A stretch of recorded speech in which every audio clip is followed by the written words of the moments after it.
Hello everyone, आप सभी दोस्तों का स्वागत है। इस वीडियो में हम लोग देखने वाले हैं Bharat cooking coal limited IPO को। बीसीसीएल आईपीओ का अगर बात करें तो इस आईपीओ के रिलेटेड यदि आप अप्लाई करने की प्लानिंग कर रहे हैं तो किस कैटेगरी में आपको अप्लाई करने पर अलॉटमेंट चांस ज़्यादा बन रही है और किस डेट को यहाँ पर अप्लाई करनी चाहिए, किस तरीके की ऐसी ऑब्जर्वेशन इस आईपीओ के रिगार्डिंग आने वाले समय में रहनी चाहिए। ग्रे मार्केट प्रीमियम में जो गिरावट देखी है, जो यहाँ पे ग्रे मार्केट प्रीमियम ओपन हुई थी वहाँ से अभी तक कितने परसेंट की क्रैश इस आईपीओ के ग्रे मार्केट प्रीमियम में दिख चुकी है, उनके बारे में इस वीडियो में डिटेल्स में बात करने वाले हैं। सो वीडियो को इन तक देखिएगा और ऐसे ही daily IPO grey market premium से जुड़ी अपडेट के लिए चैनल को सब्सक्राइब कर लीजिए।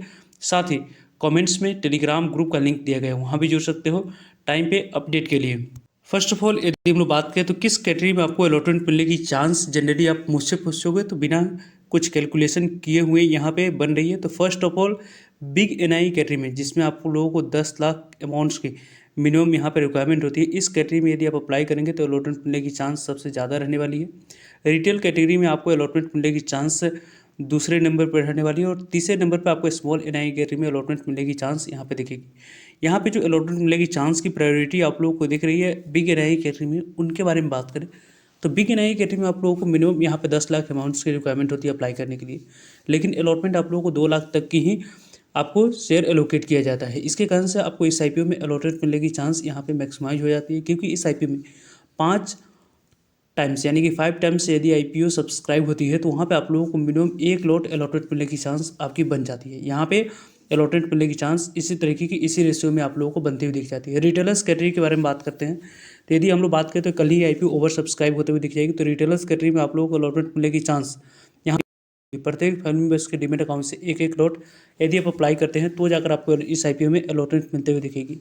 और स्मॉल एनआई कैटेगरी के बारे में बात करते हैं तो स्मॉल एनआई कैटेगरी में आपको ज़्यादातर आपको यहाँ पे जो रिटेलर्स होते हैं उन्हीं की यहाँ पे पार्टिसिपेशन होती है, क्योंकि 2 लाख तक की मिनिमम अमाउंट्स की यहाँ पे रिक्वायरमेंट होती है स्मॉल एनआई कैटेगरी में अप्लाई करने के लिए। उसके कारण से इस आईपीओ में यदि आप अप्लाई करने की प्लानिंग रिटेलर्स कैटेगरी में कर रहे हैं 4 या 5 लॉट एक डीमेट अकाउंट से, तो वहाँ पे यदि आप लोगों के पास ऑप्शन है कि अपने प्रत्येक फैमिली मेंबर्स या फ्रेंड्स के डीमेट अकाउंट से एक एक लॉट अप्लाई कर सकते हैं, तो उस कंडीशन में आप लोगों को प्रत्येक फैमिली मेंबर्स के डीमेट अकाउंट से एक एक लॉट अप्लाई करने की प्लानिंग करनी चाहिए।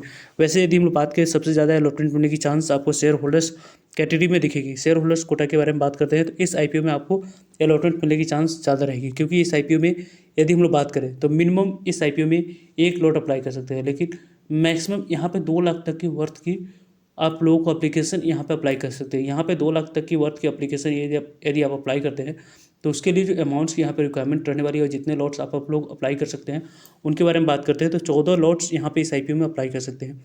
इस 14 लॉट में एप्लीकेशन के बारे में बात करते हैं तो यदि शेयर होल्डर्स कैटेगरी 14 गुना तक सब्सक्राइब हो जाती है तो आपको अलॉटमेंट मिलने की चांस यहाँ पे 1 लॉट मिनिमम बन जाती है।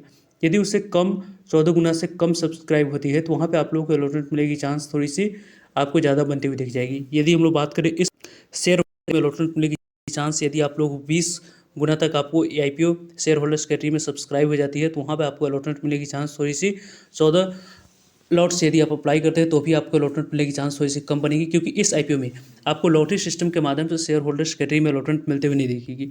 यहाँ पे आप लोगों को अलॉटमेंट मिलने की जो चांस बनती है वो आप लोगों को यहाँ पे प्रोपोर्शनेट बेसिस पे, यदि आप लोगों के बारे में बात करते हैं तो लगभग शेयर होल्डर्स कैटेगरी में आप अप्लाई करने की प्लानिंग कर रहे हैं, शेयर होल्डर्स कैटेगरी में आपको अप्लाई कर रहे हैं तो वहाँ पर आपको यदि 2 गुना तक सब्सक्राइब हुआ है, यदि आपने इस आईपीओ में 13 एप्लीकेशन अप्लाई किया है, 14 लॉट यहाँ पर अप्लाई किया है, तो जिन्होंने पहले 14 लॉट अप्लाई किए उनको यहाँ पे एक एक लॉट डिस्ट्रीब्यूट कर दिया जाएगा। देन यहाँ पे 13 लॉट वाले को यहाँ पे डिस्ट्रीब्यूट की जाएगी। देन 10 लॉट के बारे में डिस्ट्रीब्यूट किया जाएगा। इस तरीके से ऐसी आप लोगों को एलोकेशन होते हुए दिख जाती है। तो यदि आप लोग इस शेयर होल्डर्स कैटेगरी में अप्लाई करने की प्लानिंग कर रहे हैं तो यहाँ पे आप लोगों को 14 लॉट मिनिमम मैक्सिमम यहाँ पे आप लोगों को अप्लाई करनी चाहिए। 14 लॉट यदि आप अप्लाई करते हैं तो यहाँ पे इस आईपीओ में अलॉटमेंट मिलने की चांस ज़्यादा रहेगी। लगभग यहाँ पे 14 लॉट अप्लाई करते समय 8400 इक्विटी शेयर मिनिमम आपको अप्लाई करते समय यहाँ पर सिलेक्ट करनी होगी। कंपनी के बारे में बात करते हैं तो यहाँ पे आपको इस आईपीओ में आपको 3 तरीके से 3 कैटेगरी में अप्लाई करने की अपॉर्चुनिटी मिलेगी।